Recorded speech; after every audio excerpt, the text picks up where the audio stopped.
પુણ્યશાળી આપણી નિર્જરા ભાવના કરી કે આત્માની કર્મ નિર્જરા કેવી રીતે થાય, પ્રાયશ્ચિત, વિનય, વ્યાવત, સ્વાધ્યાય, ધ્યાન, કાયોત્સર્ગ વગેરે વાતો આપણે બતાવી કે આપણા મનમાં જે ક્રોધ, માન, માયા, લોભ જેવા દોષો છે એ દોષોથી આપણું પતન થયું છે. પણ એની સામે આવો બાહ્ય અને અભ્યંતર તપ દોષોને પણ ખેદાન મેદાન કરી નાખે છે. બહારની પ્રવૃત્તિ કદાચ થોડી કઠિન લાગે પણ છતાંય કર્મ નિર્જરાનું કારણ બને છે.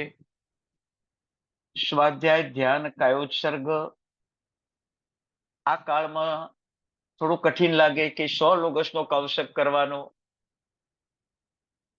પુણ્યશાળી કર્મ નિર્જરા માટે શોર્ટ ટાઈમ છે. અનંતા કાળથી કર્મ બાંધતા આવ્યા છીએ. ભવિષ્યના અનંત કાળને સંસારમાં ભટકતો આત્માને અટકાવવો છે. અને આપણને મળ્યું છે 100 વર્ષનું આયુષ્ય. એમાં 10 વર્ષ ધર્મ થાય છે, બાકીનો તો સંસારમાં જ આપણો ઉપયોગ થાય છે. તો 10 વર્ષમાં અનંતા ભવની કર્મ નિર્જરા કરવી છે. તો ભગવાને વિવિધ પ્રકારના તપો બતાવીને કર્મના મૂળમાં, કર્મના વૃક્ષના મૂળમાં ઘા માર્યા અને અલ્પનિકાચિત કર્મો તૂટી ગયા, સામાન્ય કર્મો તો કડળ ભૂસ થઈ ગયા. આત્માને શુદ્ધ બનવાનો એક ભાવ જાગી ગયો. આત્મા શુદ્ધ પણ બની ચૂક્યો. તો આવો નિર્જરા તપ આપણે કરવો જરૂરી છે. એમાં પણ વિનય નામનો તપ બહુ વિશિષ્ટ તપ છે કે વિનયના કારણે આપણને ગુરુનું વચન શ્રવણ મળે, આગમનું જ્ઞાન મળે, વીરતિ મળે, સર્વ સંવર થાય, કર્મની નિર્જરા થાય, મોક્ષની પ્રાપ્તિ પણ વિનયથી થાય. એટલે વિનય નામનો તપ આપણે કરવો જરૂરી છે. નાના મોટાનો વિનય, વિવેક, સમર્પણ, સમય આવે, સત્વ પણ કેળવવાનું છે. એ પણ એક વિનય છે. ગુરુને માટે સમર્પિત થઈ જવું, ગુરુને માટે પ્રાણ આપવા, ગુરુને માટે જીવનનો ભોગ આપવો એ કોઈ સામાન્ય કામ નથી. પુણ્યશાળી આપણને આ ભવ એવો મળ્યો છે કે ગુરુઓ મળ્યા છે તો સમર્પિત થશો ને. ગુરુઓ ન મળ્યા હોય તો સમર્પિત કેવી રીતે થશો? પુણ્યશાળી જીવનમાં વિનય વિવેક પણ શીખજો. નાના મોટાનો વિનય વિવેક આપણે જ્યારે કરતા થશું ત્યારે દેવગુરુ અને ધર્મની કૃપા આપણા ઉપર ઉતરશે અને એ કૃપાથી આપણે અસાધ્ય સિદ્ધિઓ પણ મેળવશું. અસાધ્ય સિદ્ધિઓ પણ મેળવશું પુણ્યશાળી. તો જીવનમાં આપણે આવો વિનય નામનો તપ કરવો જોઈએ. પછી અવિનય હોય એના પ્રત્યેક ધર્મમાં પણ સંસાર વધી જાય છે. અવિનયના કારણે એનો સંસાર વધી જાય છે. એટલે અવિનયથી આપણે દૂર રહેવાનું છે. ગુરુની આજ્ઞાનો સ્વીકાર કરો, ગુરુનો ઉપદેશ સાંભળો, સ્વચ્છંદપણાનો ત્યાગ કરો, વિનીત બનો, બરાબર, અને ગુરુ ગુણ ને સ્મરણ કરો, ગુરુ ગુણને અનુસરો, બરાબર છે. અવિનય એ ભૂંડ જેવા અવતાર આપશે, આખી જિંદગી અશુચિ ખાવાની રહેશે. તો અવિનય ન કરો. વિનયથી દેવો પણ પ્રસન્ન થાય છે, વિનયથી તીર્થંકર ભગવંતો પણ પ્રસન્ન થાય છે, વિનયથી કુદરત પણ પ્રસન્ન થાય છે. તમે વિચાર કરો, તમારા વિનય વિવેકના કારણે કુદરત પણ સિદ્ધિ ચાલે. તો આવો વિનય નામનો પણ તપ કરજો. કાયોત્સર્ગ તો એક એવો ધર્મ છે કે જેના દ્વારા તમારા ઘરમાં અશુભ હોરા હોય એ અશુભ હોરા ખતમ થઈ જાય. તમારા ઘરમાં અશુભ હોરા હોય એ ખતમ થઈ જાય. તો ઘરે 10, 20, 40, 50, 100 ઓગસ્ટનો કૌશક હંમેશા કરવો જોઈએ. ધર્મ ધ્યાનના વિચારો કરવા જોઈએ. દીક્ષા ક્યારે લઈશ, ચારિત્ર ક્યારે પાળીશ, નિર્દોષ ચારિત્ર ક્યારે પાળીશ, છકાઈ જીવની રક્ષા કેવી રીતે કરીશ, પ્રભુએ બતાવેલો ઉત્તમ પ્રકારનો દાનશીલ તપ ભાવ ધર્મ ક્યારે પાળીશ, અને ક્યારે હું મોક્ષે પહોંચીશ, ક્યારે આ સર્વ જીવને નડતો મચી જાઉં. મારું દેહ છે એટલે કેટલાને નડવાનો જ છું, પણ મારો દેહ છૂટી જાય તો હું કેટલાને માટે તારક બની જાઉં. બરાબર. આવી સુંદર વાતો આપણે નિર્જરા ભાવનામાં કરી. હવે નિર્જરા ભાવના અહીંયા આપણે પરિપૂર્ણ કરીએ છીએ. હવે ધર્મ પ્રભાવ ભાવના. આ ભાવના એટલે બસ સર્વ ગ્રંથોનો સાર, સર્વ દુનિયાનો સાર, સર્વ શાસ્ત્રોનો સાર, સર્વ આત્માઓનો સાર જો કોઈ હોય, માત્ર ધર્મ. માત્ર ધર્મ. શાસ્ત્રનો સાર એ છે કે ધર્મ કરો.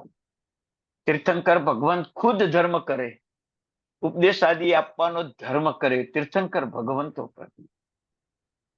તો સર્વ શાસ્ત્રનો સાર, સર્વે તીર્થંકરોનો સાર, સર્વે ગણધર ભગવંતનો સાર, સર્વે મુનિ ભગવંતનો સાર, 14 રાજલોકનો સાર ધર્મ છે. ધર્મ છે તો આપણને શું પ્રાપ્ત થયું છે એ હવે આપણે આગળ વાત કરીશું. પણ ધર્મનો પ્રભાવ કેવો? જ્યારે તમે સાંભળશો કે ધર્મનો પ્રભાવ કેવો છે, એક એક ધર્મનો પ્રભાવ પણ આપણે બતાવશું. બાકી તો તમને ખબર છે કે નવકાર મંત્ર ગણ્યો અમરકુમારી અને સુરક્ષા થઈ ગઈ. નવકાર મંત્ર સાંભળ્યો સમળીએ અને રાજકુમારી થઈ ગઈ. બળતા સાપે નવકાર મંત્ર સાંભળ્યો, કોઈ ધર્મ નથી કર્યો, ખાલી સાંભળ્યો. સાંભળવાના ધર્મે પણ કલ્યાણ કરી નાખ્યું. કે નાગ મરીને દેવ થયો, ધર્ણેન્દ્ર દેવ થયો. પુણ્યશાળી. આવો ધર્મ માતાના ગર્ભમાંથી આપણને મળ્યો છે. તમે વિચાર કરો, માતાના ગર્ભમાંથી મળ્યો છે. તો પછી આપણે કેટલા પુણ્યશાળી કહેવાય છીએ. એક નવકાર મંત્ર મળે ને તો અનંતા ચક્રવર્તીનું જેટલું પુણ્ય એકઠું થાય, અને એ પુણ્યથી 6 ખંડ ભોગવે અને છેવટે 7મી નરકમાં જાય. એના કરતા પણ અધિક પુણ્ય આપણે એકઠું કર્યું છે ત્યારે નવકાર મંત્ર મળ્યો છે. નવકાર મંત્ર મળ્યો છે. અને એ નવકાર મંત્ર તમારા ત્યાં 500 સાગરો પમના પાપનો નાશ કરે જ છે, પણ તમે જેને સંભળાવો એનાય પાપનો નાશ થઈ જાય. સમડીના પાપનો નાશ થઈ ગયો, સર્પના પાપનો નાશ થઈ ગયો, અમરકુમારની ભય નાશ થઈ ગયો. તમે શેને સંભળાવો એને. આવો ધર્મ આપણને મળ્યો છે પુણ્યશાળી.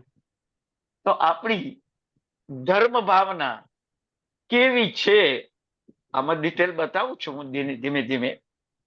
આપણે શામાં છીએ વિચારવાનું. શામાં છીએ? રાજસભામાં એક રાજાની ખુરશી હોય,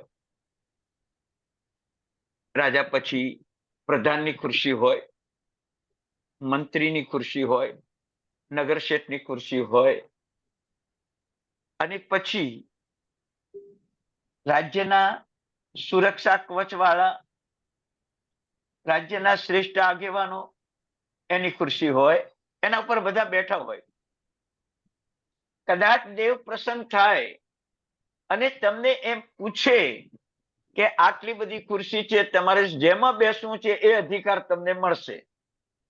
સામાન્ય ખુરશીમાં બેસવું તો સામાન્ય માનવનો અધિકાર મળશે. મંત્રી, નગરસેઠ, પ્રધાનની ખુરશીમાં બેસશો તો એ અધિકાર તમને મળશે, અને રાજાની ખુરશીમાં બેસશો તો રાજાનો અધિકાર મળશે તમને. બોલો, તમે કઈ ખુરશીમાં બેસવા પ્રયત્ન કરો? કઈ ખુરશીમાં?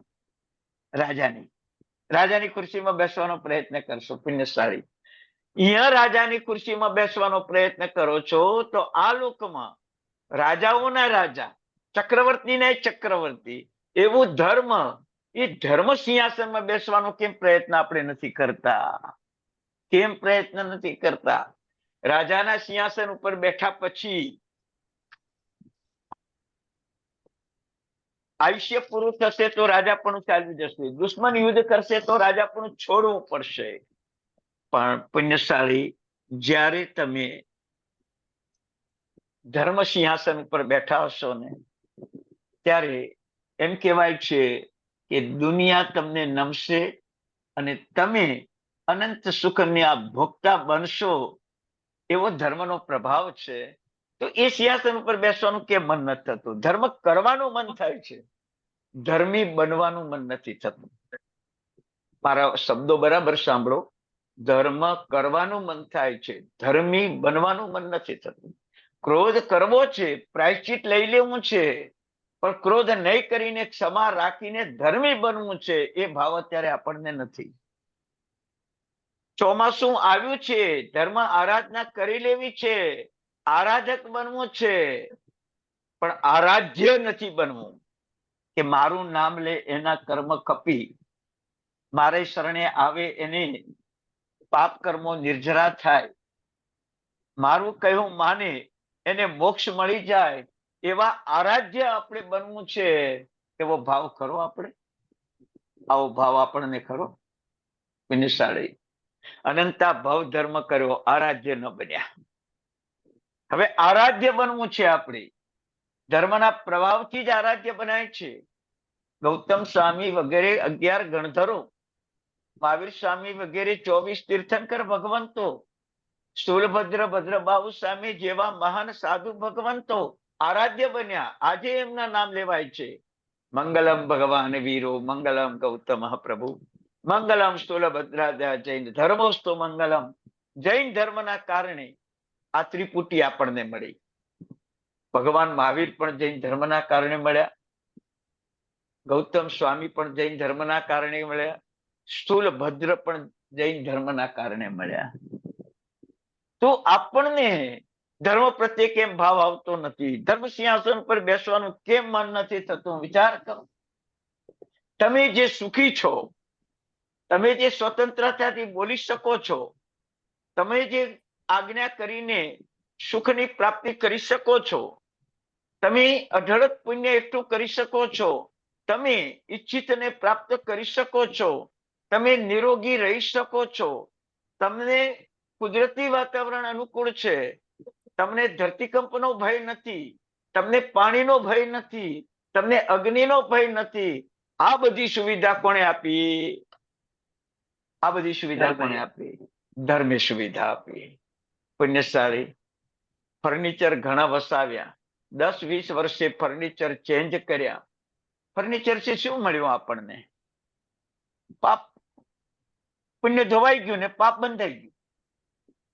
પણ જે ફર્નિચર ધર્મે આપ્યું છે, નિરોગી દેહ આપ્યો છે, 5,68,69,584 રોગ શરીરમાં છે, એવો નિરોગી દેહ આપ્યો કે એક રોગ તમારા ઉપર હુમલો ન કરે. જોઈતા અંગોપાંગ આપ્યા કે ખાવામાં, પીવામાં, ચાલવામાં, બેસવામાં, ઉઠવામાં, નાવામાં, ધોવામાં, શત્રુંજય આદિ તીર્થયાત્રામાં, જોવામાં કોઈ તમને તકલીફ ન પડે એવો સુંદર દેહ આપ્યો છે. કોણે આપ્યો? ધર્મે આપ્યો. ઊંધા પાસા નાખો બિઝનેસમાં ને સવળા પડી જાય છે. કોણે આપ્યા? ધર્મે આપ્યા. અનુકૂળ પત્ની, અનુકૂળ પરિવાર, અનુકૂળ વાસ રહેઠાણ, અનુકૂળ પડોશ, અનુકૂળ સોસાયટી, અનુકૂળ વાતાવરણ કોણે આપ્યું? ધર્મે આપ્યું. યાદ રાખો, તમે કોને શું આપ્યું? કોઈને અનુકૂળ ઘર આપ્યું, કોઈને અનુકૂળ વાતાવરણ આપ્યું, કોઈને અનુકૂળ જીવન આપ્યું. નવો ધર્મ નહીં કરો તો શું થશે? તમને જે મળ્યું છે એ ધર્મના પસાએ મળ્યું છે, તમારે પણ બીજાને આપવાનું છે. બધું જ આપણે ભોગવી લેવું એવું નહીં, બધું જ આપણે ભોગવી લેવું એવું નહીં. બરાબર છે? ભલે બીજાને ના આપી શકો પણ પરિવારને તો તમે આપી શકો. ભાઈ છે, બેન છે, દૂરના કોઈ સગા છે, કાકાના દીકરા ભાઈ બેન છે, કોઈ તકલીફ હોય તો પહેલું કામ અહીંયા કરજો. પરમાત્માના મંદિરમાં 100-200 રૂપિયા મૂકતા હો તો નહીં મૂકતા, પેલું કામ ત્યાં કરજો. ધર્મ છે. આ ધર્મ છે. એવું લખ્યું છે ને, ધર્મ ક્ષેત્ર સીધા કાં છતી શક્તિએ ઉધર્યા નહીં. આ શબ્દ લખ્યો છે ને, કે ધર્મ ક્ષેત્રોમાં જે હાનિ પહોંચે ત્યાં ધન, સંપત્તિ, પૈસો, પરિવાર અને આપણું સત્વ આપવાનું છે અને સાથે ક્ષેત્રોને સુરક્ષિત કરવાના છે. એવી રીતે મોટી શાંતિમાં આવે છે ને, ઓમ પુત્ર મિત્ર ભ્રાતૃ કલત્ર સુહૃદ સ્વજન સંબંધી બંધુ વર્ગ સહિતા હંમેશા આનંદ પ્રમોદ કરનારા બનો. એ કંઈક આપણે આપશું તો બનશે ને. આપણે કઈ નહીં આપીએ તો શું બનશે? કઈ નહીં આપીએ તો શું બનશે? કમસે કમ જ્યાં જ્યાં લોહીનો સંબંધ છે ત્યાં ત્યાં તમારી યથાશક્તિ દિવાળી પર્વ ઉપર મીઠાઈ, તમારા પ્રસંગોમાં જેટલા પણ સગાવાલા છે એ બધાને તમારી શક્તિ મુજબ 100, 200, 500 નું કવર આપવું. તમારે ત્યાં આવેલો સ્વજન પહેલા અનંત પુણ્ય રાશિથી તમને મળ્યો છે અને તમારા પ્રસંગમાં આવ્યો છે, તમારું દુર્ધ્યાન દૂર કર્યું, તમારા પ્રસંગને ઉજ્જવળ બનાવ્યો, કે આટલા બધા માણસો એના પ્રસંગમાં આવ્યા. કેટલા લોકો યાદ કરે કે ભાઈ પહેલા ભાઈના પ્રસંગમાં 500 માણસ આવ્યો હતું. તો વિચાર કરો, આપણે એનું બહુમાન શું કર્યું? બહુમાન શું કર્યું?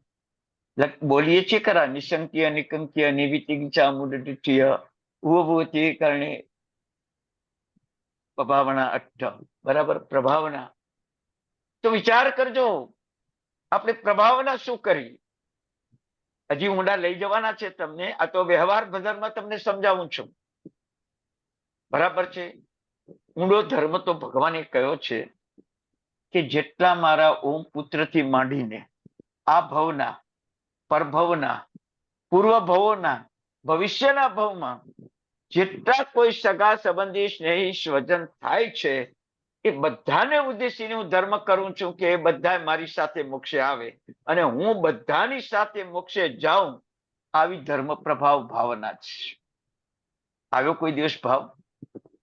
તો વિચાર કરો, તમારે ત્યાં તમારો જમાઈ વિશાળ પરિવાર વાળો હોય તો એકલો આવે ને એકલો જાય, ત્યારે તમે જમીને કહો કે ભાઈ તમારા માતા પિતાને લઈને આવો, તમારા ફ્રેન્ડ સર્કલને લઈને આવો, તમે એકલા કેમ આવો છો? બરાબર છે?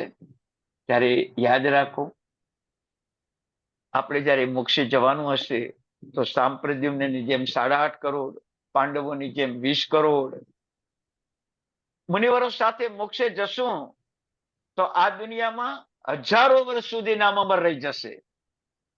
બોલો, કૃષ્ણ મહારાજાના કાળમાં સાંપ્રદ્યુમ્ન થયા, પુંડરીક સ્વામી ઋષભદેવના કાળમાં કયા 5 કરોડ મુનિવર સાથે મોક્ષે ગયા. એક આખો આરો, ચોથો આરો પસાર થઈ ગયો. અત્યારે આપણે યાદ કરીએ છીએ. તો પુણ્યશાળી ધર્મનો પ્રભાવ કેવો છે આ તો હજી મેં પ્રાથમિક કક્ષામાં બતાવ્યું છે. હવે તમને જે અંદરની વાતો છે એ તમને બતાવું છું. અંદરની વાતો છે એ બતાવું છું તમને, કે ભગવાને ધર્મ સ્થાપના કરી. એ ધર્મ સ્થાપના કરવા માટે ભગવાને શું કર્યું એ પહેલું આપણે વિચારશું ને તો આપણને ખ્યાલ આવશે. બરાબર છે? દીકરો અમેરિકા ગયો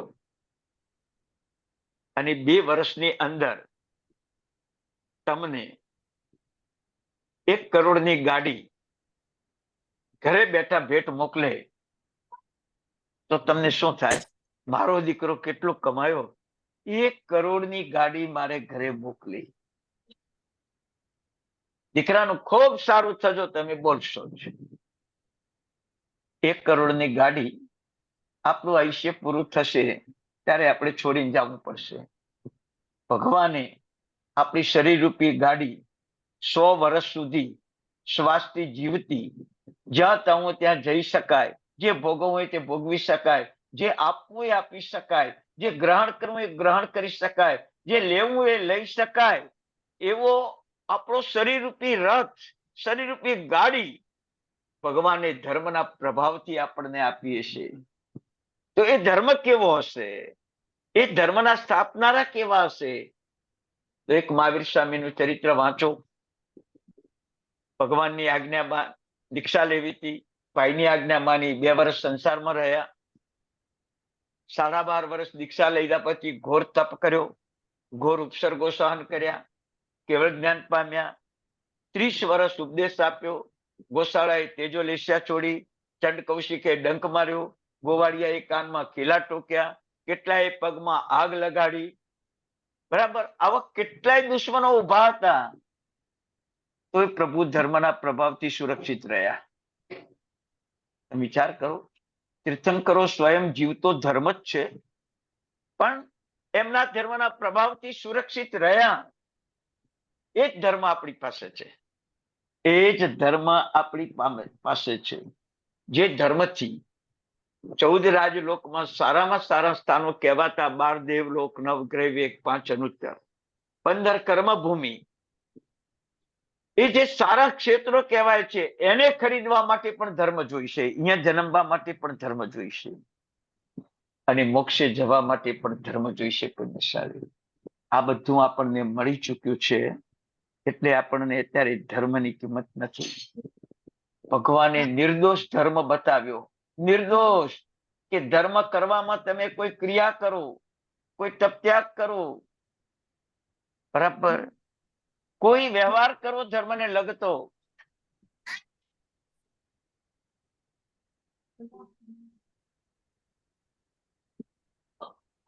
તો તમે મનથી વિચાર કરજો, એ ધર્મ તમારું કલ્યાણ કરતો. સંગમ, ગરીબ ભરવાડ મુનિ ભગવંતને ખીર વરાવી, સીધો શાલીભદ્ર, સીધો શાલીભદ્ર. તમે મનથી વિચાર કરો, આવો ધર્મ પ્રભુએ સ્થાપ્યો, કેટલા કષ્ટો સહન કરીને. તમારે ધર્મ કરવાનો છે, ધર્મ સ્થાપવાનો નથી. તમારે તો સંસ્કાર સ્થાપવાના છે. સંસ્કાર તમારા પરિવારમાં એ સંસ્કાર જીલ્યા રે, જાગતા રે, એ તમારે હવે કરવાનું છે. ધર્મ તો પ્રભુએ સ્થાપ્યો, કદાચ ધર્મ સ્થાપવાની જવાબદારી આપણા ઉપર હોત તો આપણે ના સ્થાપી શકો, ના સ્થાપી શકો. જ્ઞાન નથી, પુણ્ય નથી, પ્રભાવ નથી, જાણકારી નથી, એટલે આપણે ના સ્થાપી શકીએ. પણ સંસ્કારો છે, સંસ્કારોનું જ્ઞાન છે, સંસ્કારોનું ધ્યાન છે, સંસ્કારોના લાભ છે, સંસ્કારો પ્રત્યક્ષ દેખાય છે, એ તો આપણે કરી શકીએ એમ છીએ. તો કમસે કમ ઉપકારી તીર્થંકર ભગવંતોએ કેટલી મહેનત કષ્ટ સહન કરીને આ ધર્મ સ્થાપ્યો, અને એ ધર્મ 2600 વર્ષથી મહાવીર સ્વામીના શાસનમાં અંત કોટાકોટી સાગરોપમથી ઋષભદેવના કાળથી એ ધર્મ આપણી પાસે આવ્યો. આવો ઉત્કૃષ્ટ ધર્મ તમને કેટલો ગમે? 100 વર્ષ જૂનો સિક્કો મળી જાય રસ્તા વચ્ચેથી, કઈ ખોદકામ કરતા 1000 વર્ષ જૂનો સિક્કો મળી જાય તો તમને કેટલો આનંદ આવે? લાખો રૂપિયા આવશે. તો વિચાર કરો, અંત કોટાકોટી સાગરોપમ પહેલા ઋષભદેવ ભગવાને ધર્મ સ્થાપ્યો, એ જ ધર્મ મહાવીર સ્વામી ભગવાને પુનઃ સ્થાપીને આપણને આપ્યો. તો કેટલા વર્ષ જૂનો ધર્મ કહો? અનંતા કાળ જૂનો નવકાર, એ ગણો ત્યારે તમને આનંદ આવે. 100 વર્ષનો સિક્કો, 1000 વર્ષનો સિક્કો જોઈને આનંદ આવે, એમ અનંતા કાળ જૂનો નવકાર મંત્ર આનંદ આવે. હવે આનંદ વિચાર કરો.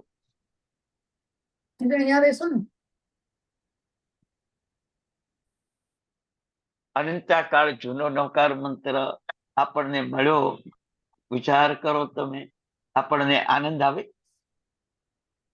વિચારો. તો જે કષ્ટ સહન કરીને ધર્મ સ્થાપ્યો, અને એ ધર્મ તમને કરવા માટે કોઈ ચાર્જ નહીં. કે તમારે સામાયિક કરવું હોય તો 100 રૂપિયા દેરાસરમાં મૂકવાના, તમારે પ્રતિક્રમણ કરવું હોય તો 100 રૂપિયા ઉપાશ્રયમાં મૂકવાના, તમારે નવકારવાળી ગણવી હોય તો 20 રૂપિયા તમારે ભંડારમાં મૂકવાના, તમારે એકાસણું બેસણું આંબીલ કરવું હોય તો 500 રૂપિયા મૂકવાના, કોઈ ચાર્જ નથી. તે ધર્મ તમને આપ્યો. આપવામાં, સમજાવવામાં, કરવામાં, કરાવવામાં કોઈ ફી નહીં. કોઈ ફી નહીં પુણ્યશાળી, કોઈ ફી નહીં. ફ્રી ધર્મ. કારણ કે ધર્મને વેચી શકાતો જ નથી. પછી આપી કેવી રીતે શકાય? વેચાતો વહેંચી શકાય.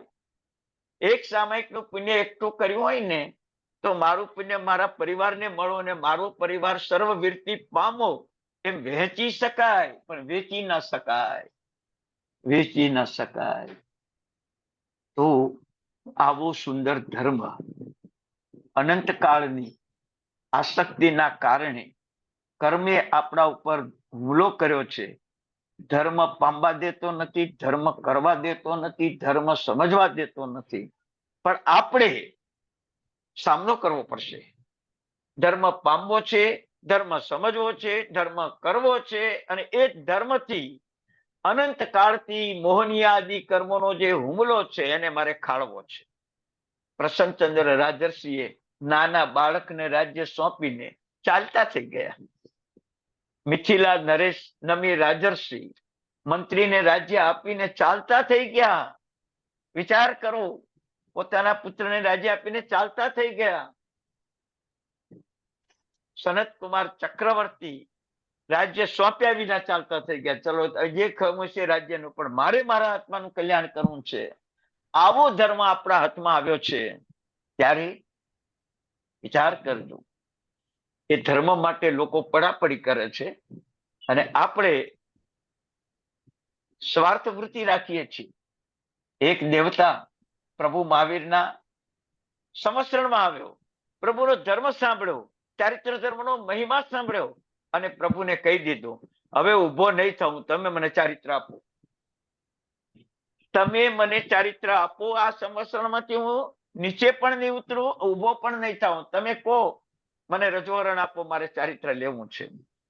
હવે આ દેવતાને આટલી ઝંખના થાય, આપણને સામાયિક કરવાનો ટાઈમ નથી. સામાયિક કરવાનો ટાઈમ નથી. પુણ્યશાળી દેવતા, કરોડો રત્નોના માલિક, અપરંપાર સુખો, એ બધું છોડીને અહીં આવે ચારિત્ર લેવા માટે. ભગવાને ખૂબ સમજાવ્યું કે ન પડાય તારાથી ચારિત્ર. છેવટે ભગવાને ઉપાય બતાવ્યો. એક આગમ સૂત્ર આપ્યું કે આ સૂત્રનું તું દરરોજ પુનરાવર્તન કરજે. અહીંના સૂર્યોદયની અપેક્ષાએ તને બીજા ભાવમાં ચારિત્ર મળશે. અત્યારે એ દેવતા દેવલોકમાં બેઠો બેઠો એ આગમનું દરરોજ પુનરાવર્તન કરે. દર 24 કલાકે પુનરાવર્તન કરે, વાંચે, મને આવતા ભાવમાં ચારિત્ર મળો. પુણ્યશાળી, તમને પૂછું છું, તમારા બેઠેલા બધા વ્યક્તિઓ 30, 35, 40, 50, 60, 70 વર્ષની ઉંમરના છો. તમને આવી ધર્મ ઝંખના ક્યારે થઈ? કેટલા વર્ષોથી તમે સાંભળો છો? ટૂંક સમયમાં વાત કરું ને તો અંકિતભાઈ પુણ્યશાળી આત્મા છે, બહુ ઉત્તમ આત્મા છે. એ આત્માના જેટલા ગુણ ગાઓ એટલા ઓછા છે. કારણ કે એમની નમ્રતા, એમનો વિનય, એમનો સમર્પણ ભાવ, અને એમનો આપવાનો જે ઉદાત્ત ભાવ, ધર્મ આપવાનો ઉદાત્ત ભાવ, ધર્મ પમાડવાનો ઉદાત્ત ભાવ બહુ સુંદર છે. પુણ્યશાળી. અને એમના હિસાબે આ એક સુંદર શરૂઆત થઈ કોરોનાના કાળમાં. અને અમેરિકા જેવા 11, 12, 15 દેશો એ અંકિતભાઈના ક્લાસમાં જોડાયા, અને ઘણા લોકો જે ધર્મ સાંભળ્યો ન હતો એ ધર્મ પામી ગયા. કેવો પામ્યા તમને કહું. અંકિતભાઈના જ એક વિદ્યાર્થી છે, અત્યારે આપણને જે રમેશભાઈ, એ અંકિતભાઈના જ વિદ્યાર્થી હતા. પુણ્યશાળી. એમના કારણે જ મારે એમનો પરિચય થયો. અને આજે એ રમેશભાઈ દરરોજના 9,000 રૂપિયા સારા માર્ગે વાપરવાના. દરરોજના મહિને કેટલા થયા? 2,70,000. 12 મહિને કેટલા થયા? વિચાર કરો. 12 × 36 32 લાખ રૂપિયા થયા. અને કોઈ નામ નહીં. આ અંકિતભાઈ કરેલી એક નિશાની. એમના ગુરુ હતા, પંચમહાવ્રતધારી ગુરુ હતા જ, સંસ્કારો હતા ધર્મના, પણ જાગૃત કરવામાં એ નિમિત્ત બન્યા. અને આપણને એમના તરફથી જ આ ક્લાસ ચાલે છે. એટલે આ ઉદાત્ત ભાવના પણ એમની જ છે, પુણ્યશાળી. તો ધર્મનો પ્રભાવ શું છે તમે વિચાર કરો. પ્રભુ ભક્તિ કરતા કરતા આજ સવારમાં જ એમનો એક ફોન આવ્યો અને મને કે તમે પ્રભુ ભક્તિ વિશે જે સમજાયું છે એમાં હું ઘણો અધૂરો છું. હવે મારે ઉત્તમમાં ઉત્તમ પ્રભુના ભક્તિના સાધનો, સોનાનો કળશ, સોનાની થાળી, સોનાની વાટકી, રત્નમય ચામર, આવું બધું જ મારે કરવું છે. કેવો ભાવ! આપણને કોઈ ભાવ આવે? ચામર મેલું થઈ ગયું તો એક ચામર લઈને દેરાસરમાં મૂક્યું કોઈ દિવસ? આમ કરીને આવતા રહેવાનું. કોઈ દિવસ ચામર જોવાનું પણ નહીં. દેરાસરમાં જર્મનની વાટકી છે, વપરાય જ નહીં પ્રભુ પાસે. કોઈ દિવસ તમને એમ થયું કે પિત્તળની વાટકી મૂકી દઉં, સોનાની તો ન મુકાય મારાથી, પણ પિત્તળની વાટકી મૂકી દઉં તો આ જર્મનની વાટકી નીકળી જાય? એક વાટકી 20 રૂપિયા 25 રૂપિયાની આવે, એનાથી વધારે ન આવે. 50 વાટકી લો તો કેટલા રૂપિયા થાય? તમને પુણ્યશાળી કહું, 2 દેરાસરમાં 25 વાટકી મૂકી દો, પ્રભુના ઉત્તમ ઉપકરણ થઈ જાય.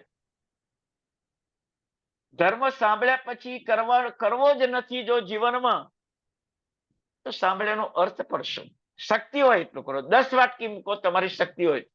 5 વાટકી મૂકો, પણ મૂકો, કરો. તમે ધર્મ કરવાનો અવસર આવ્યો છે, કરો.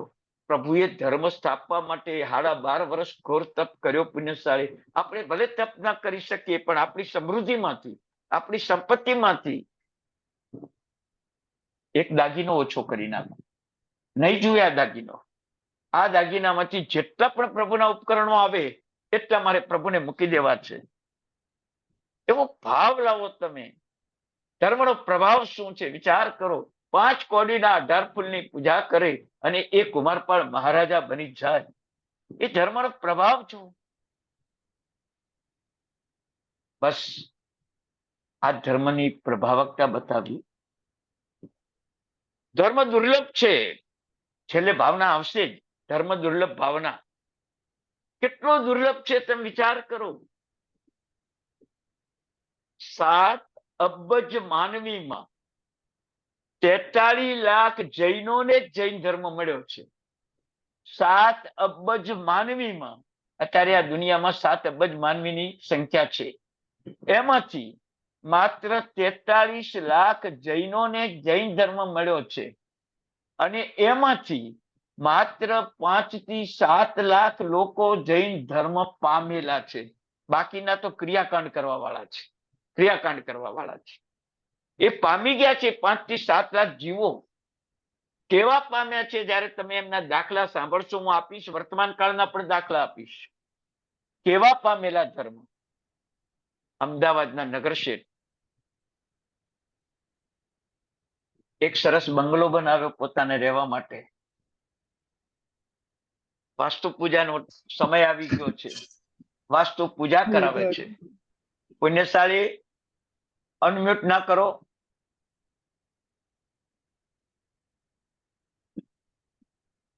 વાસ્તુ પૂજા ભણાવે છે. વાસ્તુ પૂજા ભણાઈ ગઈ. એમનો ભાઈ બીજા માણસ જોડે વાત કરે છે કે આવો બંગલો મારે હોય ને તો કેટલો આનંદ આવે મને. અને એ ભાઈ સાંભળી ગયા નાના ભાઈની વાત. તરત જ આવેલા સગા સંબંધી બધાને ભેગા કર્યા અને ભેગા કરીને કહ્યું કે આજથી આ બંગલો મારા ભાઈનો, અને આ ચાવી સોંપી દઉં છું. ભલે અમે વાસ્તુ પૂજા કરી, ભલે અમે રહેવા આવવાના હતા, પણ મારા ભાઈની ઈચ્છા છે ને, આપી દો. 50-60 વર્ષની વાત છે, આજે પણ એ બંગલામાં રહે છે.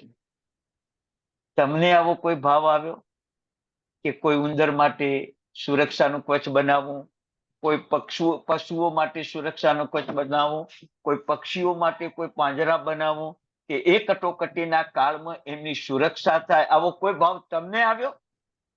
એમને આખો બંગલો 50-60 વર્ષ પહેલા 2 કરોડનો બંગલો આપી દીધો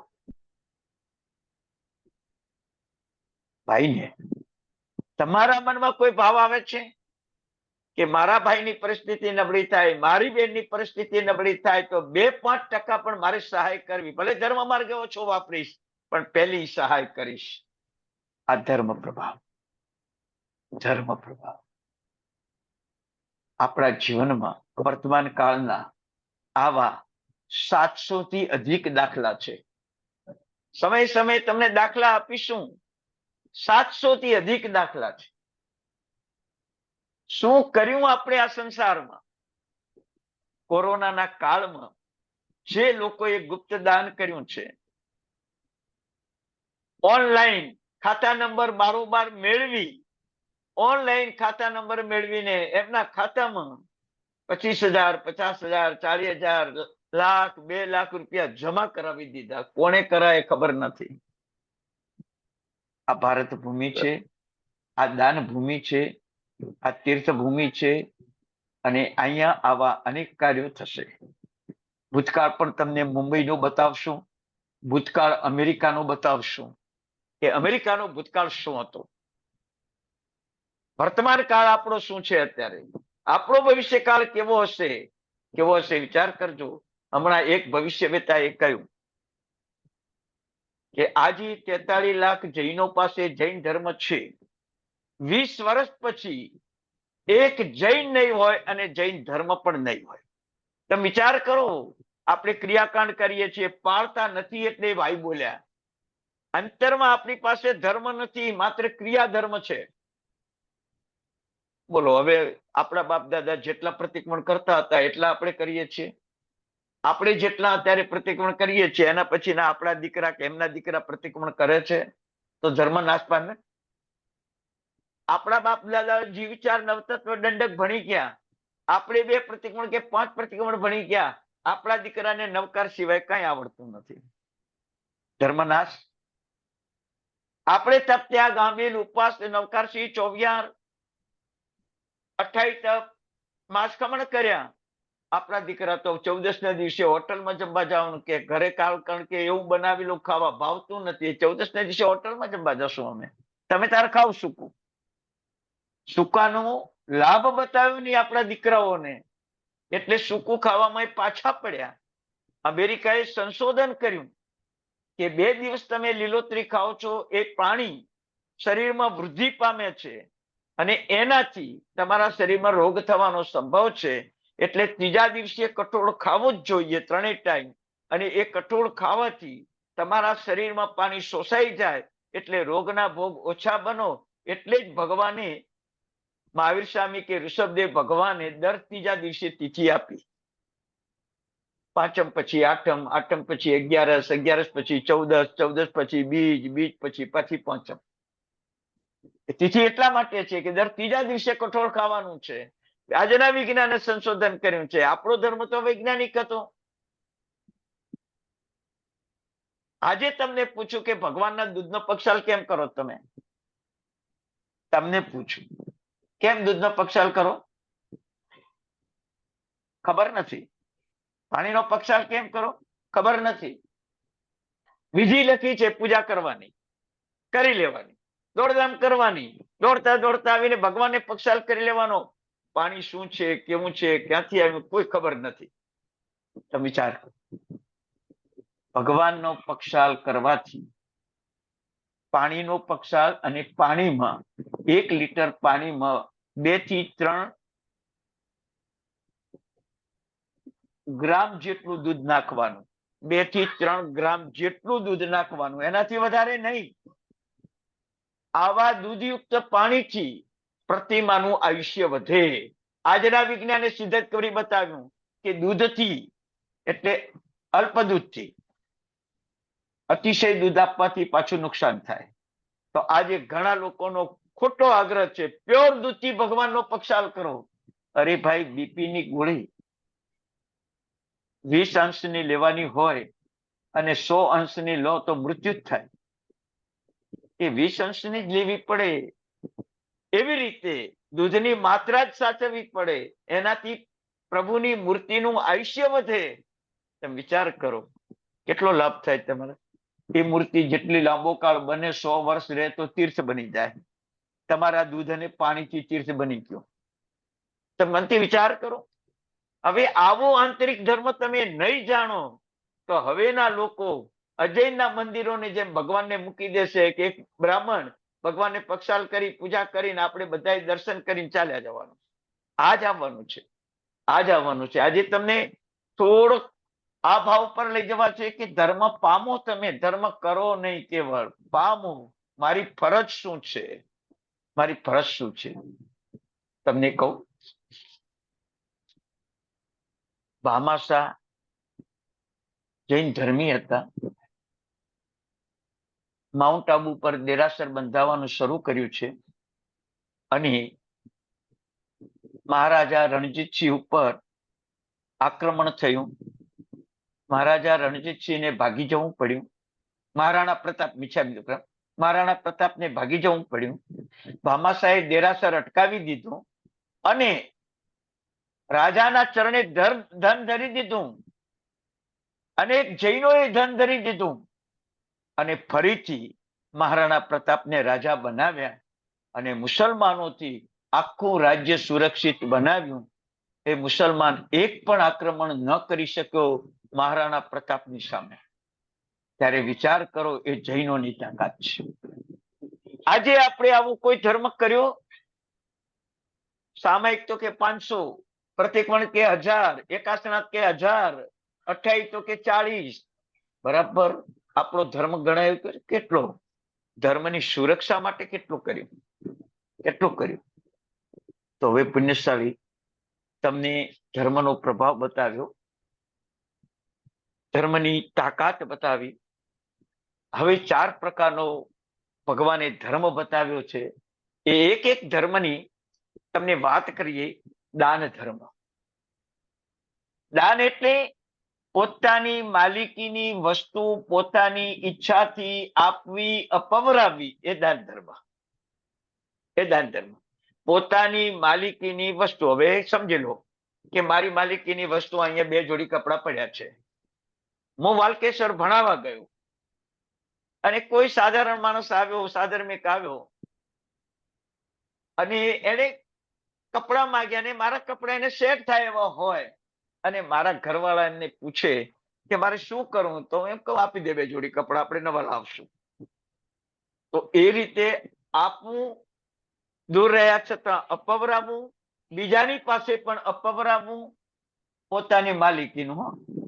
ચોરી કરેલું નહીં, અન્યાય અનીતિનું નહીં, લૂંટેલું નહીં, માગેલું નહીં. તમે વિચાર કરજો. એવું જ આપવાનું કહ્યું, એવું જ આપવાનું કહ્યું. પોતાની માલિકીનું હોય એ દાન આપવું. એ દાન આપવાથી તમને શું લાભ થાય બોલો? તો કે સુખ અને સૌભાગ્ય પ્રાપ્ત થાય. સુખ પ્રાપ્ત થાય, ભૌતિક સુખો પ્રાપ્ત થાય ને આધ્યાત્મિક સુખો પ્રાપ્ત થાય. સુખાકારી. જ્યાં જાઓ ત્યાં માન સન્માન, જ્યાં જાઓ ત્યાં આદર સત્કાર. મોટા માણસ પણ તમારા માટે ખુરશી ખાલી કરી દે, ખુરશી ખાલી કરી દે. બેસો, તમે તમે મહાન છો. આવી સુખાકારી મળે. આજ ઘણા લોકો બિચારા ઘરમાં અપમાનિત થાય, બહાર નીકળે તો મોઢું જોવું ના ગમે કે આ માણસ સામે મળ્યો તો આપણે અપશુકન થશે. આવું દુર્ભાગ્ય કોઈને હોય છે. ઘણા માણસો એવા હોય છે કે એનું નામ લેવાથી આખો દિવસ બગડી જાય, એવું દુર્ભાગ્ય હોય છે. આપણું સૌભાગ્ય છે કે આપણો પરિવાર, આપણા સ્વજનો, મિત્રો આપણને આદર સત્કાર કરે છે. આ બધો ધર્મનો પ્રભાવ છે. દાન આરોગ્યકારી છે. આપણા શરીરમાં 5 કરોડથી અધિક રોગો છે, છતાં 4 રોગ પ્રત્યક્ષ છે, બાકીના બધા શાંત છે. ભૂખ, તરસ, થાક અને ગંદકી, આ 4 રોગ પ્રત્યક્ષ છે, બાકીના બધા શાંત છે. નથી તાવ, નથી પેટમાં દુખતો, નથી માથું દુખતું, નથી હાથ દુખતા, નથી પગ દુખતા, નથી ટીબી, નથી કેન્સર, નથી કોરોના. હમણાં એક નવો રોગ નીકળ્યો છે, 12 વર્ષથી માંડીને 22 વર્ષ સુધીના યુવાનોને જે રોગ થાય છે, ચાંદી કઈક એવો નામનો રોગ આવ્યો છે, સુરતમાં ચાલુ થઈ ગયો છે. 4 દિવસ તાવ આવે અને મૃત્યુ પામી જાય. કોઈ દવા નથી, કોઈ દવા નથી. આપણને દવા લેવાનો ચાન્સ નથી, એવો નિરોગી દેહ મળ્યો છે. ધર્મનો પ્રભાવ છે, આરોગ્યકારી. ના બીપી ની દવા લેવી પડે, ના હાર્ટની દવા લેવી પડે, ના કેન્સર કે ટીબી ની દવા લેવી પડે. બરાબર છે. એબીસીડી નામના રોગ ના થાય. એ એટલે એટેક, બી એટલે બીપી, સી એટલે કોલેસ્ટ્રોલ અને ડી એટલે ડાયાબિટીસ. કોઈ રોગ નથી આપણને. આ ધર્મનો પ્રભાવ છે, આરોગ્યકારી. દાન પુણ્ય નિધાન છે, કે તમે દાન કેટલું આપ્યું? 7 દ્રવ્યનું. અને દેવતા 3000 સોના મોર ઘર આંગણે મૂકી ગયો. ભગવાનની ભક્તિમાં 7 દ્રવ્યનું ભીમા કુલડીયાએ દાન આપ્યું, અને દેવતા આવીને 3000 સોના મોર ઘર આંગણે મૂકી ગયો અને કહ્યું કે તમારે વાપરવાની છે, આમાંથી તમારે જીવંત વ્યવહાર ચલાવવાનો છે. તમે આવો કોઈ ધર્મ કર્યો? તમે આવો પુણ્ય નિધાન બન્યા? છે ને, તમારી પાસે કરોડો રૂપિયા છે, તમારી પર્સનલ લાઈફના લાખો રૂપિયા છે, કેટલું પર્સનલ લાઈફમાં સોનું ચાંદી છે, કેટલું પર્સનલ લાઈફમાં તમારી સંપત્તિ છે, કેટલા પર્સનલ લાઈફમાં તમારા ડ્રેસ છે, કેટલી સાડીઓ છે.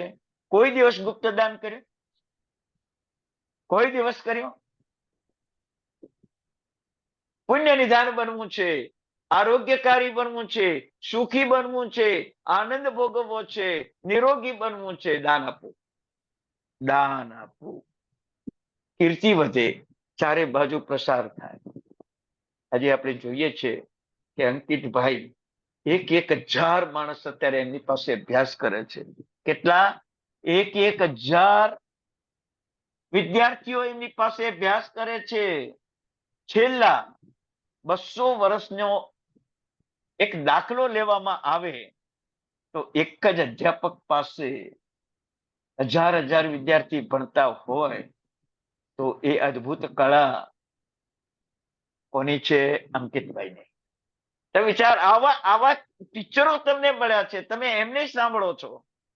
હમણાં 9 થી 10 એમનો ક્લાસ છે, તમે બેસી જશો કદાચ અહીંથી ગયા પછી, તમે સાંભળશો.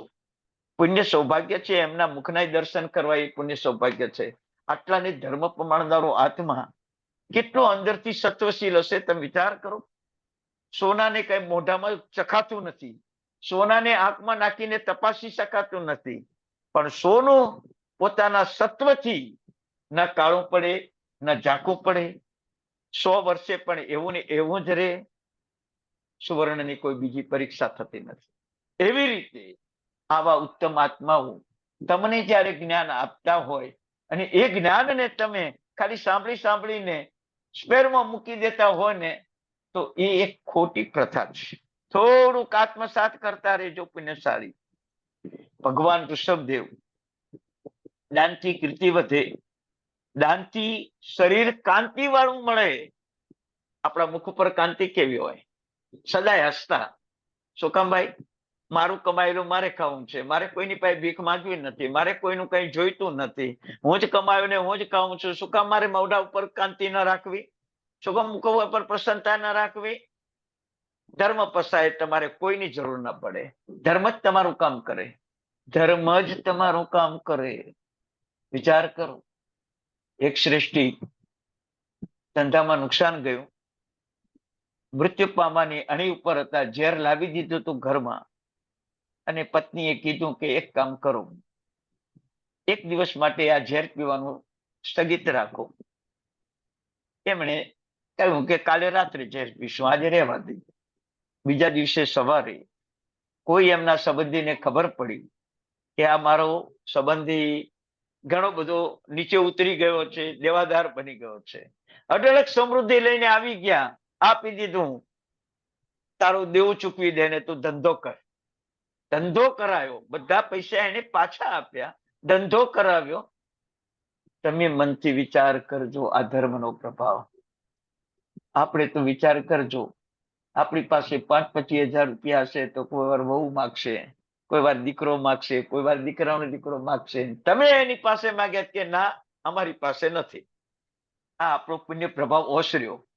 બાકી તમને કહું, આજના કાળમાં વાલકેશ્વરનો એક દાખલો આપું કે એક બાપને 10,000 કરોડની મૂડી છે અને એમના દીકરાએ કહી દીધું, બાપા 1 રૂપિયો તમારો જોઈતો નથી, તમારો બંગલો ને ગાડી મારે જોઈતા નથી, તમારે 10,000 કરોડ રૂપિયા, તમારો બંગલો, ગાડી વાડી, તમારે જે ધર્મ કરવો એ કરી લેજો, મારે કાંઈ જોઈતું નથી. એ દીકરો અમેરિકા રહે છે અને એ પણ અત્યારે સક્ષમ છે. બાપે ભણાવ્યો એટલે તૈયાર કર્યો, બાપનો તિરસ્કાર નથી કર્યો, પણ બાપની સમૃદ્ધિ મારે જોઈતી નથી. કેવું પુણ્ય! આજે બાપાને મારી દીકરાઓ સમૃદ્ધિ લઈ લે છે, બાપાને ધમકાવે છે, તમે ભાગ નહીં પાડો, તમે તમને નહીં સાચવીએ. આ ધર્મ હોત તો આપણે આ સાંભળવા ન મળો. હજી પણ જેના જીવનમાં, પરિવારમાં કોઈ આવી તકલીફો સાંભળનારને પણ કદાચ હોય, ધર્મમાં જોડાઈ જજો. ધર્મના કારણે બધું જ વાતાવરણ શુદ્ધ થઈ જશે. બરાબર છે? આપણા કર્મો છે ત્યાં સુધી ભોગવશું. આવતો ભવ તો આવો નહીં જ હોય, આવતો ભવ તો આવો નહીં જ હોય. આવો ધર્મ ભગવાને આપણને આપ્યો છે ને આપણને દુઃખ કેમ? વિચાર કરો, ઋષભદેવ ભગવાન ધના સાર્થવા નામના વેપારી છે, 13મા ભાવમાં, પૂર્વના 13મા ભાવમાં, એટલે સૌથી પહેલો ભાવ. ધર્મ ગોસ્વામી નામના આચાર્ય ભગવંતને પોતાની સાથે લીધા છે. એમને સુપાત્ર દાન આપીને ધર્મ ગોસ્વામી મહારાજ સાહેબને સુપાત્ર દાન કરીને એ ધના સાર્થવાએ ઉત્તમ પુણ્ય બાંધ્યું અને એ 13મા ભાવમાં ઋષભદેવ ભગવાન થયા. બોલો, આ દાનનો પ્રભાવ. સાધુને ઘી જ વરાવ્યું છે, બીજું કઈ વરાવ્યું નથી. સાચું બોલજો. આપણે મહાત્મા આવે ત્યારે આપણે કહી દઈએ કે દાળ ભાત, શાક, રોટલી, મીઠાઈ, ફરસાણ, ખાખરા બધું છે. કોઈ દાડો એમ કીધું આ ઘી છે, આ પ્યોર ઘી છે, આ દૂધ છે? પેલું એ વારું, દૂધ ઘીનો લાભ આપો, અમારે મોક્ષે જવું છે. ભલે એમને ખપ ના હોય, એ વાત જુદી છે, પણ આપણો ભાવ કેવો હોય, કેવો હોય? વિચાર કરો. ઉત્તમ દ્રવ્યો ગુરુ ભગવંતને વહોરાવો, કોઈ ભવમાં દુઃખ ના આવે, નરક તિરંજ ગતિ ના આવે, દેવગતિ, મનુષ્ય ગતિમાં પણ ઉત્તમ સ્થાનો મળે, હજારો દેવતાઓ, હજારો મનુષ્યો તમારી સેવા કરે. સુપાત્ર દાનનો આટલો મોટો લાભ છે ભગવાન. તો તમે ઋષભદેવ ભગવાનને પણ જોયા. મહાવીર સ્વામી ભગવાન પણ નૈસારના ભવમાં પરોપકારી હતા. એ પરોપકારના કારણે સાધુને વહોરાવ્યું છે. સાંજે ગામ સુધી મૂકવા ગયા છે. સાધુ મહાત્માએ થોડો ધર્મ આપ્યો અને એમાંથી આપણને મહાવીર સ્વામી મળ્યા. એમણે ધર્મ કર્યો તો આપણને મહાવીર સ્વામી મળ્યા. આપણે મહાવીર સ્વામી બનવું છે, આપણે સિમંદર સ્વામી બનવું છે, આપણે પાર્શ્વનાથ બનવું છે, આપણે અજીત સાથી બનવું છે, આપણે નેમી પાર્શ્વ બનવું છે ભાવના આવી ભાવના રાખો કે ભગવાન ધર્મથી જો કાંઈ મળતું હોય તો તીર્થંકરપણાથી મારે કાંઈ નીચું જોઈતું નથી. આપે તો તીર્થંકરપણું કે સિદ્ધપણું આપજે, એનાથી નીચી વસ્તુ કોઈ મારે જોઈતી નથી. કોઈ વાર પ્રભુ પાસે માગ્યું? હા, કદાચ દેરાસરમાં આગલા દિવસે બોર્ડ લાગી જાય કે આવતીકાલે પ્રભુ પૂજા કરવા આવનારને 100 રૂપિયા આપવામાં આવશે. સાચું બોલજો. બીજા દેરાસરમાં પૂજા કરતા હોય તો આ દેરાસર જાઓ ને પછી તમે. ના પૂજા કરતા હોય એવા ઘરના છોકરાને કહી દો ને કે આજ પૂજા કરવા જા, 100 રૂપિયા મળશે. અરે નોકરને મૂકી દો કે તું શીખી જા પૂજા કરતો, અને તું જા, તને 100 રૂપિયા મળશે. સાચું બોલો. આ સારું છે, ધર્મ કરાવો એ સારું છે, પણ 100 રૂપિયા કરતા પ્રભુ જોયા, પ્રભુ મળ્યા, પ્રભુની પૂજાનો વધારે આનંદ કે 100 રૂપિયાનો વધારે આનંદ? એટલે ધર્મ કરીએ છીએ, ધર્મ પામ્યા નથી, ધર્મ પામ્યા નથી પુણ્યશાળી. તો આ દાન ધર્મની વાત થઈ. શીલ ધર્મમાં બ્રહ્મચર્યનું પાલન, શીલ ધર્મના પ્રભાવે આ જગત ની અંદર તમે દુઃખ અને દારિદ્ર્યને દૂર કરો છો. વર્તમાનમાં પણ બ્રહ્મચર્યની બાધા લીધી હોય ને, દુઃખ દારિદ્ર્ય દૂર થઈ જાય તમારું. ધંધામાં નુકસાન જતું હોય, ધંધો ન ચાલતો હોય, શારીરિક દુઃખ આવતું હોય, માનસિક દુઃખ આવતું હોય, પરિવારની યાતના હોય, શીલ ધર્મ પાળો. પહેલાના ઘર એવા હતા કે 2 પેઢી બ્રહ્મચર્ય પાળે, 1 પેઢી જ અબ્રહ્મનું આચરણ કરતી હતી. 1 પેઢી વડીલ મા બાપ તરીકે હોય, દાદા દાદા તરીકે હોય, એ બ્રહ્મચર્ય વ્રત પાળતા હતા. નાના બાળકો હજી 16, 17, 18, 20 વર્ષના નથી થયા, એ પણ બ્રહ્મચર્ય વ્રત પાળતા હતા. મોટાએ બ્રહ્મચર્ય વ્રત પાળે, નાનાએ બ્રહ્મચર્ય વ્રત પાળે, વચ્ચેની યુવા વાળા જ અબ્રહ્મનું સેવન કરતા, એટલે ઘર શીલવાન હતું. હવે વૃદ્ધો જોઈતા નથી અને બાળકોને સંસ્કાર આપવા નથી. અબ્રહ્મના આચરણ નાના બાળકો કરવા લાગ્યા. તમારા ઘરની સુરક્ષા શું રહી? તમારા ઘરની સુરક્ષા શું રહી? બરાબર 4થા, 5મા, 6થા, 7મા સ્ટાન્ડર્ડમાં ભણતા બાળકો અનાચાર, દુરાચાર, વ્યભિચારમાં ઘૂસી ગયા. આપણે શું સંસ્કાર આપ્યા? એક રાજા હતો, એની 14 વર્ષની રાજકુમારી હતી, બહુ લાડકી, બહુ લાડકી. એક દિવસ એકદમ નાયલોન જેવા પાતળા વસ્ત્ર પહેરીને આવી અને રાજસભામાં રાજાની પાસે આવીને બેઠી. પ્રજા જોઈ રહી છે. પ્રજા તો કોઈ રાજાની દીકરીની ભૂલ કાઢે જ નહીં ને ભાઈ, બરાબર. પણ રાજા ઉભો થઈ ગયો, હાથમાં તલવાર લીધી. દીકરી, તારા એક એક આંગોપાંગ આ કપડામાં દેખાય છે, તો શું કપડા પહેરીને આવી છે? તે મારી ઇજ્જત કાઢી. અને એ જ ટાઈમે તલવારથી દીકરીનું માથું ઉડાવી દીધું. મારી નાખી તમને કહું. અને મારા પ્રજાજનમાં જો કોઈ આવા ઉદ્ભટ વેશ પહેરીને આવ્યા ને, તો એની પણ આ જ હાલત થશે. આ તમારી દીકરી ઉદ્ભટ વેશ પહેરે, તમે એને વખાણો, તમે એના ફોટા જુઓ, બહુ સરસ લાગે છે, બહુ સારી લાગે છે. શું છે આ? હજારો નવકાર મંત્રો તમે ગણ્યા છે, સેંકડો તપ કર્યા છે, સેંકડો પ્રતિક્રમણો કર્યા છે, દર વર્ષે 2-5 તીર્થોની યાત્રા કરી છે, ઘણા સાધુ સાધ્વીના દર્શન વંદન પૂજન કર્યા છે, ઘણી પ્રતિમાઓના દર્શન વંદન પૂજન કર્યા છે. ધર્મ ક્યાં ગયો? ઉદ્ભટ વેશ પહેરનાર દીકરીને માટે તમે શું કર્યું? શું કર્યું? આ ધર્મ છે. એટલે દુઃખ અને દારિદ્ર્ય શીલ ધર્મથી ટળે. તમારી દીકરી જો અશીલવાન બની ગઈ, વ્યભિચારી બની ગઈ, તો એનું દુઃખ અને દારિદ્ર્ય નજીકમાં આવી જશે અને દુર્ગતિમાં જશે. આ ભાવમાં કદાચ એ કપડાં પહેરશે 5 વર્ષ, 10 વર્ષ, પછી તો એને મર્યાદા રાખવી જ પડશે. પછી શું થશે? દુર્ભાગ્ય આવશે, નરકમાં દુઃખો વેઠશે, કેન્દ્રિયના દુઃખો વેઠશે.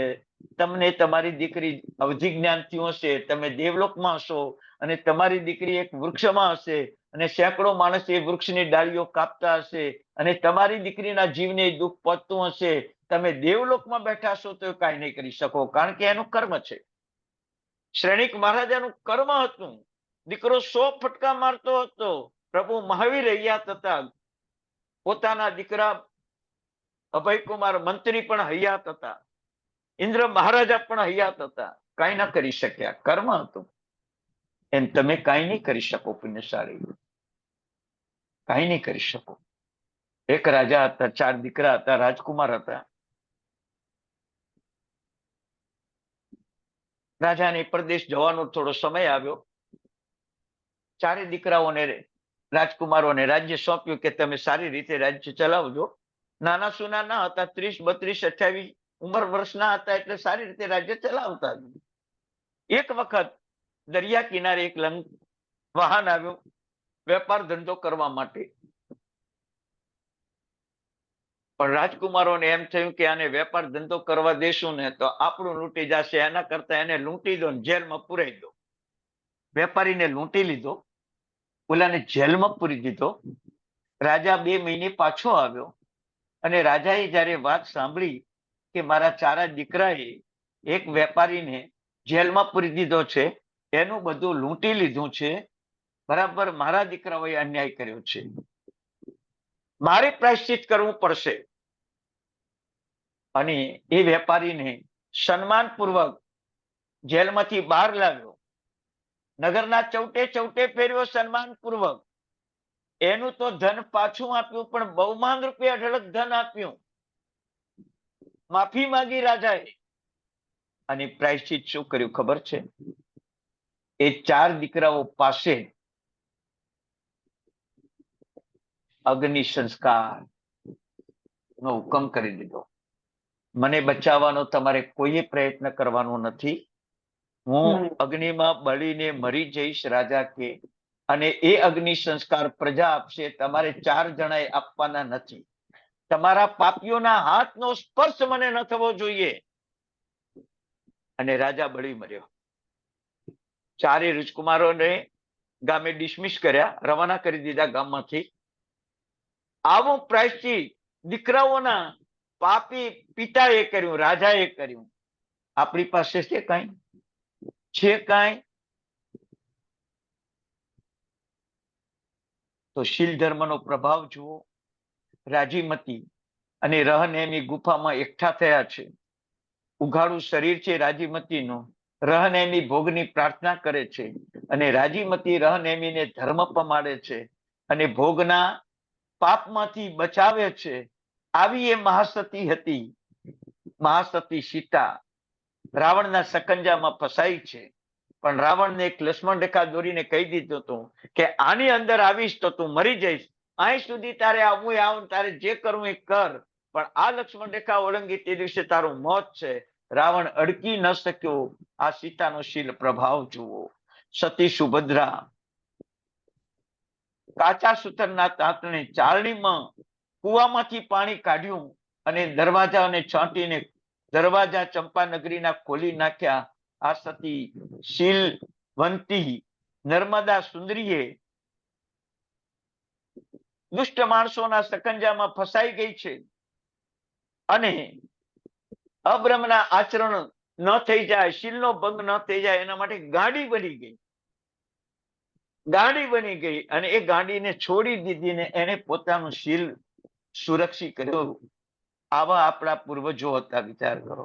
કલાવતીના રાજાએ કાંડા કાપી નાખ્યા કારણવશાત, અને શીલ ધર્મના પ્રભાવે એને ફરીથી કાંડા આવી ગયા. આટલા હાથ કાપી નાખ્યા હતા અને ફરીથી એને હાથ આવી ગયા. આ શીલનો પ્રભાવ આપણી પાસે શું નથી, વિચાર કરો. ભલે કરોડો રૂપિયા ના હોય, પણ આવો દાન ધર્મ આપણી પાસે છે, આવો શીલ ધર્મ આપણી પાસે છે. વિચાર કરો. સતી શીલવતી 4 મંત્રીઓ ભ્રષ્ટ કરવા શીલવતીને આવ્યા અને 4 મંત્રીઓને એવા નામોશી ભરેલા પાછા મોકલ્યા કે રાજા પણ આશ્ચર્ય પામી ગયો કે આ શીલવાન સ્ત્રી કેવી. સતી શુલ્સા ભગવાને ધર્મલાભ મોકલાવ્યા. શ્રેષ્ઠી સુદર્શન અને મનોરમા એવા શીલવંત કે જેને દેવતાઓએ સહાય કરી. સતી સુરસુંદરી રાક્ષસ દ્વીપમાં પહોંચી ગઈ છે અને એની સુરક્ષા એને શીલ ધર્મની પોતાની જાતે કરી. વિચાર કરો. સતી અંજના 22 વર્ષ જંગલમાં રહી અને શીલ ધર્મની રક્ષા કરી. આવા કેટલાય દાખલા આપણા પૂર્વજોના છે. વર્તમાન કાળમાં આવા શીલવાન ઘણા માણસો છે. તમને કહું, બોરીવલી, દહીસર, મીરા રોડ, વસઈ, વિરાર થી માંડીને ચર્ચગેટ સુધી આજે પણ શીલવાન માણસોની સંખ્યા ઘણી બધી છે. તમે જ્યારે એમના પરિચયમાં આવો ને ત્યારે તમને ખબર પડે કે આ લોકો અત્યારે શીલ ધર્મ કેવો પાળે છે. એ બતાવતા નથી, પણ કેવો શીલ ધર્મ પાળે છે તમે મનથી વિચાર કરો. આ મુંબઈ દરિયા વચ્ચે છે, સેંકડો વેશ્યાઓ પાપ કરી રહી છે, સેંકડો વેપારીઓ માંસાહારનો ધંધો કરી રહ્યા છે, સેંકડો વેપારી અન્યાય અનીતિ કરી રહ્યા છે, અને છતાંય મુંબઈની સુરક્ષા થાય છે. આપણા 2000 ઉપર દેરાસરો એની સુરક્ષા થાય છે, 7000 ઉપર સંઘોની સુરક્ષા થાય છે, 3000 ઉપર હિન્દુ મંદિરોની સુરક્ષા થાય છે, 300-400 ઉપર સાંઈબાબાના મંદિરોની સુરક્ષા થાય છે. આ બધું કોના કારણે થાય છે? ધર્મના કારણે. કોઈક બેનનો શીલ ધર્મ, કોઈક પુરુષનો બ્રહ્મચર્ય વ્રત આપણી સુરક્ષા કરી રહ્યું છે. એક મિનિટ.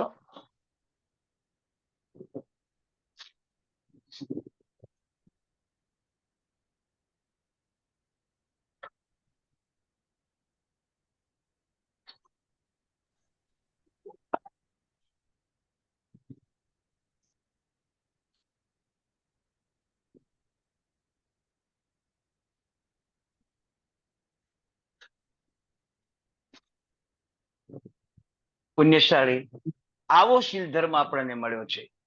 એક દિવસના બ્રહ્મચર્ય પાલનથી 6 મહિનાના ઉપવાસનો લાભ મળે.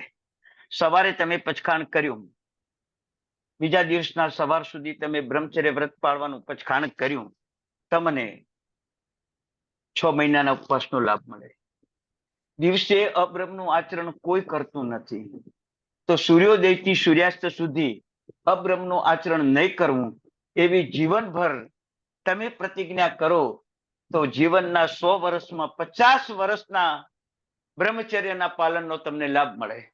બ્રહ્મચર્ય પાલનનો લાભ મળે. પુણ્યશાળી મહિનામાં 2, 4, 5, 10 દિવસ તમે અબ્રહ્મનું આચરણ કરતા હો તો દર મહિને 10 દિવસનો તમે કે 15 દિવસનો લાભ એ પણ ઉઠાવી શકો છો. પણ બ્રહ્મચર્ય વ્રતનું પચખાણ કરવું બહુ આવશ્યક છે. એ પચખાણ વિના કાંઈ પણ ન ચાલે. તમે વિચાર કરજો. આ બ્રહ્મચર્ય પાલનથી બધા વ્રતો ફળે. આ બ્રહ્મચર્ય પાલનથી બધી ઈષ્ટ સિદ્ધિઓ મળે. આ બ્રહ્મચર્ય પાલનથી અશક્ય શક્ય થાય. આ બ્રહ્મચર્ય પાલનથી ધંધામાં ખોટ જતી હોય તો નફો થઈ જાય, ધંધો ન ચાલતો હોય તો ચાલતો થઈ જાય. એટલો બ્રહ્મચર્યનો મહિમા છે. બ્રહ્મચર્યનો મહિમા છે. વિચાર કરો. એટલે સર્વ વ્રતોમાં શ્રેષ્ઠ એ આ બ્રહ્મચર્ય વ્રત છે. તો પુણ્યશાળી એક આ મહાન વૃક્ષ છે જેમાં ગુણોની પ્રાપ્તિ થાય છે. એક બ્રહ્મચર્ય વ્રતથી અનેક ગુણોની પ્રાપ્તિ થાય છે.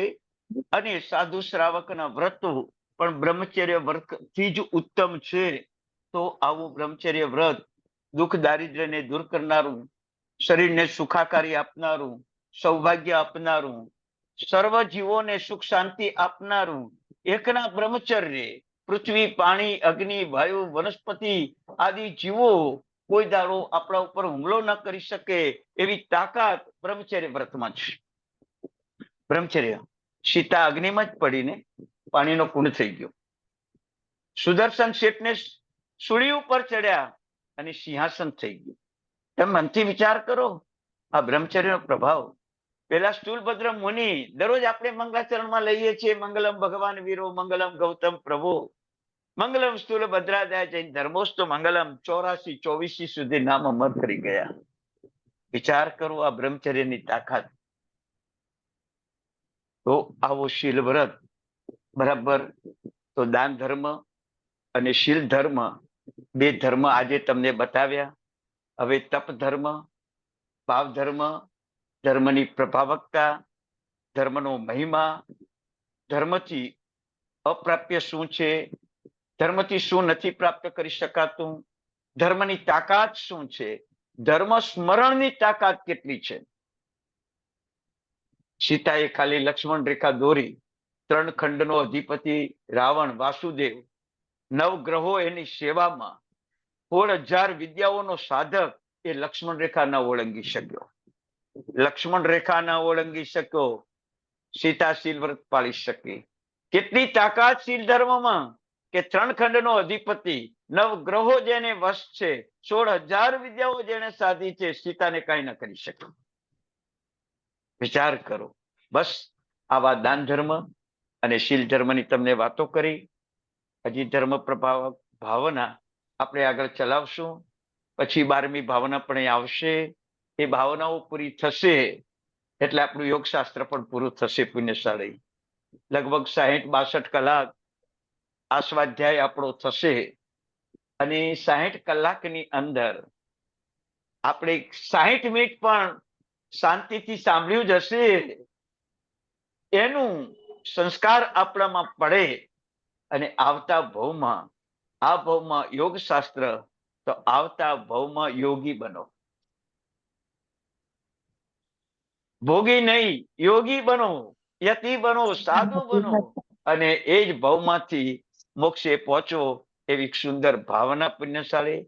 આવતી વખતે શનિવારે ક્લાસ બંધ છે, શુક્રવારે રાત્રે ક્લાસ રાખવામાં આવેલો છે.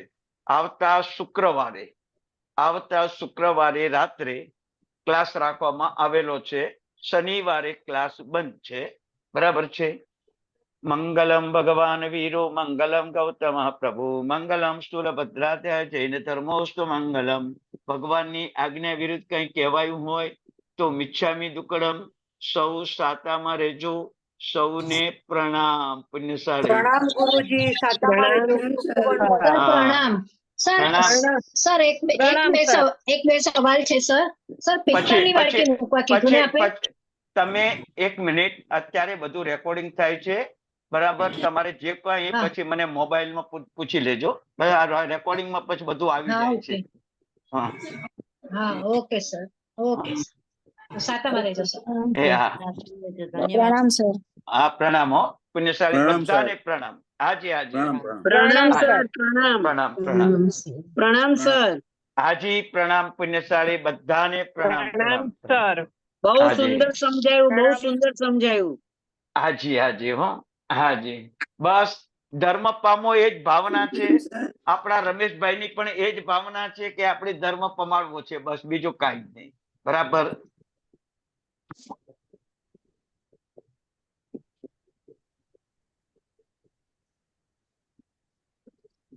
અર્ચના કંપાની પણ કરે.